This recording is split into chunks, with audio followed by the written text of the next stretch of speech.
The Love Talk Show on Liberty Radio. Tonight, we'll be talking about the reasons why people are breaking up. Do you know what the biggest causes of breakups are? Yes, there are some reasons, and we are bringing for you here four. Four of them, they are really helpful. Reason number one, check out. Lack of confidence. Many couples feel excluded from each other's lives. Leave at this image now for a while, Chad, please. Can you see? When you see these images, by the way, we should keep this kind of slides. This standard is very good, illustrating things. So look at that. You see the couple there, the wife and the husband. Apparently the husband is with his phone. Now we have another couple there ignoring each other. Probably this woman at the back must be either the mother-in-law. Yes, that's the mother-in-law, definitely. By her face, that's the mother-in-law. Definitely she is. But nothing against mothers-in-law. I love mine. But that's the way that many couples sometimes, they are feeling, excluded. People that they don't understand the essence of being in a relationship. If you are getting to know someone, if you're talking to someone, as you need to know about that person, you also have to allow that person to get to know about you as well, about your intentions for the future, about your present, what is happening in your life right now, and also about your past, for them to see where you're coming from. And if you are getting to know someone, this is something that you should, get to know about the person you are talking to as well. But even if you are dating, and you know what, couples that they already married, and they make this mistake. Yes, they eventually, for some reason, they start to exclude their spouse from their own lives. I don't know why, because they think, why should I speak about this to my wife? There is no need. It's important. Even the little things, because if you start neglecting the little things, later on, you will feel that that's okay for you to also neglect, the bigger ones. I can give you my personal example. Wherever I am, wherever I go, I speak to my wife, not because that's a demand from my wife. Karina never demanded in knowing my whereabouts, never. And I'm being very sincere with you. One of the reasons why she never had to do that, because that was something that came from me and also comes from her. This principle of, okay, I'm doing this, I'm here, I'm getting to do this, I have to do that. Obviously, when possible, we do things together, even simple things we prefer to do together, but because of, the life we live, we live always busy with something here and there. So eventually we have to do things, separated because of the daily life. But when we have to do these things, we are always communicating, and this is important because you bring your spouse into your life. This, sends a message, that person is so important for you, that is important for you, that person is being part of your life, even in moments when they are not, physically with you. This is something that will help you to develop this level of confidence, level of trust. For example, as we already said here many times, as we said, where we spoke yesterday about, bank accounts, people that they have, a financial life completely, hidden from each other. That's not healthy for your relationship. Social media, especially nowadays with social media, it's important for a couple, of course, a married couple, to keep things clear, no secrets. There is no such a thing as, okay, I have an account here, an account on social media with my wife, and I have my private one. Nobody needs to know what I'm doing there. That's not wise. That's, you are You are building a wall. You're creating barriers. So don't do it. Because when you do it, you are feeding lack of confidence. You are giving reasons, for the trust start being broken, for the question mark to start to come out. So that's one of the reasons why couples, they are breaking up, lack of confidence, right? Second one, please, Shad, let's see all together. Different ways of resolving conflicts. Individual upbringing can greatly affect these moments. As you can see, couples there, can you see the conflicts? Yes, my friends. Couples eventually, they will have these differences every now and then. This is normal, okay? This is normal because we're talking about two thinking heads. So eventually they will have different perspective, different ways of seeing the same thing.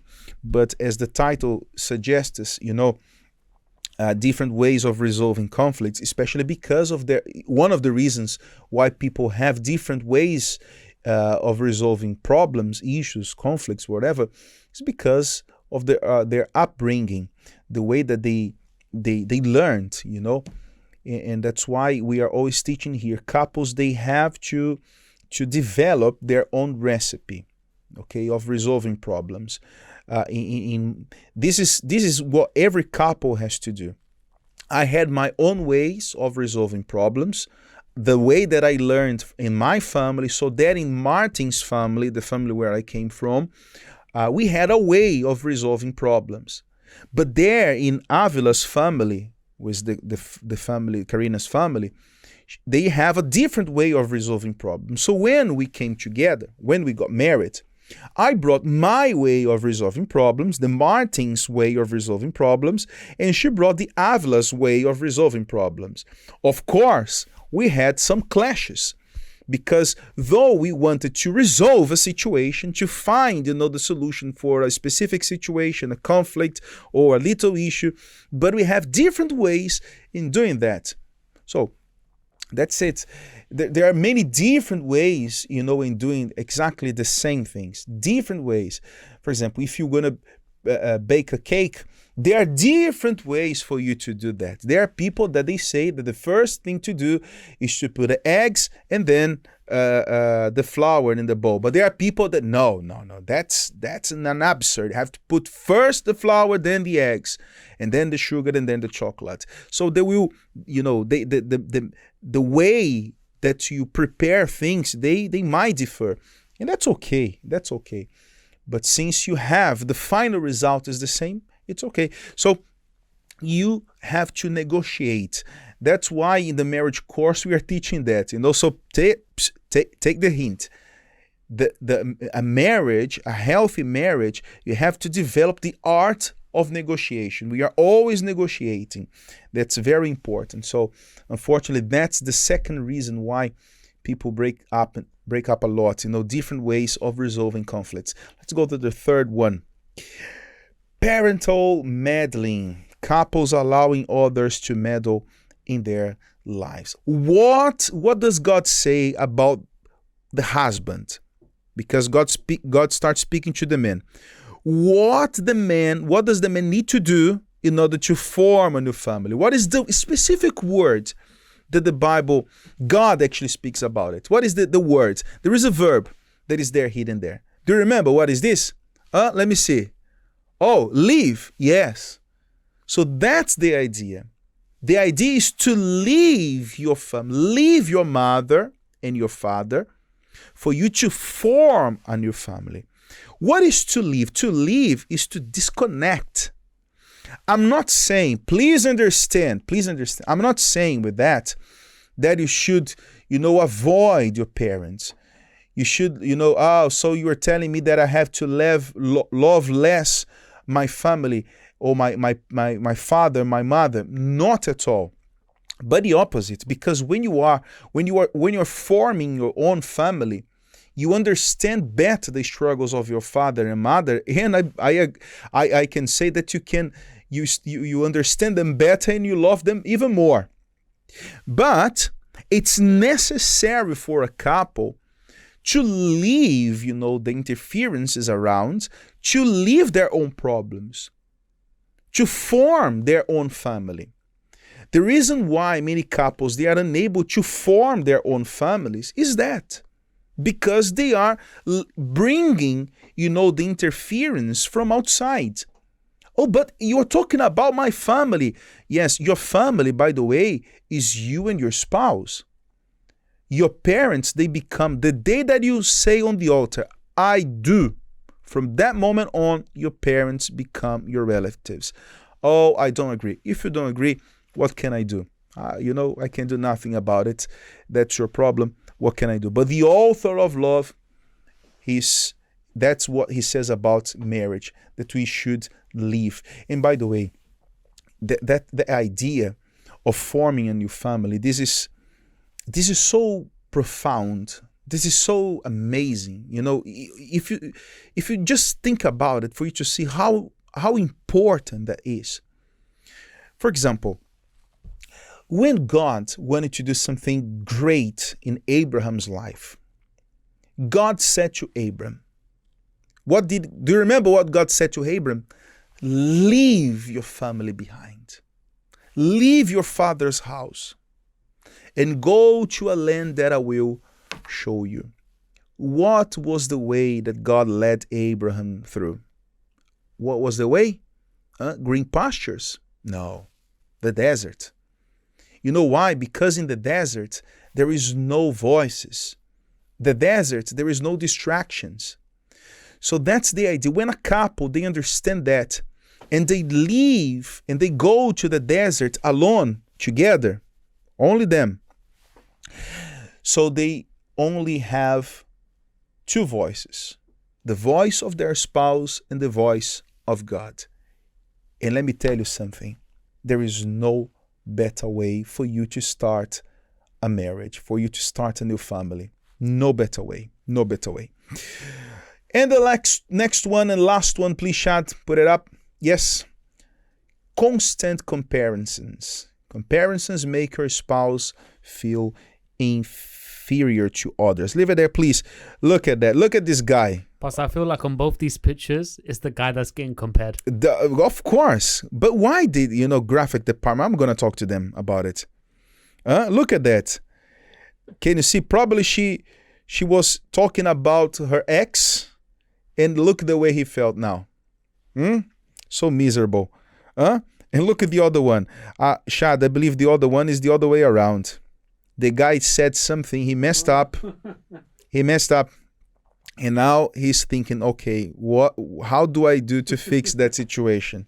That's what we can see here, comparisons. So look at me, especially nowadays, which is common to, especially blended families, people that they come from different marriages, they bring children from different marriages. It's very important for you to be careful with comparisons, Never do that. Never do that. Never do that. Understand that since you are now in a new relationship, it should have no space for comparisons. Not for the bad, not for the good, okay? Actually, for the bad will be even good. But it's not even that. Not even that. When you mention, oh, you are much better than my previous husband, it might sound like, I call it a compliment, but maybe, your spouse can read that in a different way. Oh, so you still remember him. Oh, so there is something about him there in you. So actually, can you see, comparisons, they are never good. Never a good idea. So don't do it. Don't do it. Never compare your husband, your wife to anybody. Not even if you are dating. Don't do it. Don't do it. Please, when you decide to be in a relationship with someone, you are accepting, the situation. That's why it's important for you to get to know the person before, right? For you to avoid this kind of comparisons, this kind of headaches. Let me go back here to the open camera. Please, Shad. Let me just see here if people there commenting. Yes, there is someone saying, Pastor, what about siblings meddling? Yes, you have to avoid as well. You have to avoid. For example, I have a personal experience, but on the other way around. My sister, she was asking me, oh, what do I do about my husband?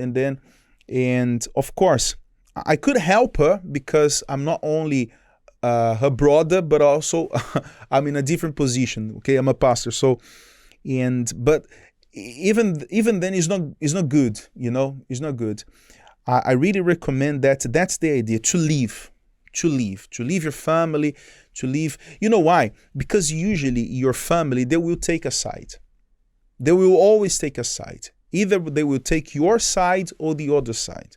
And this is a fact. Again, the idea of being, in a desert, alone, by yourselves, you together, facing your problems. Of course, eventually, if you need any help, it's important for you to seek someone that is neutral. That's why we have pastors, we have people in church that they are receiving this special responsibility to bring guidance to family, guidance to couples. So you have this special way to find help. So that's not a problem.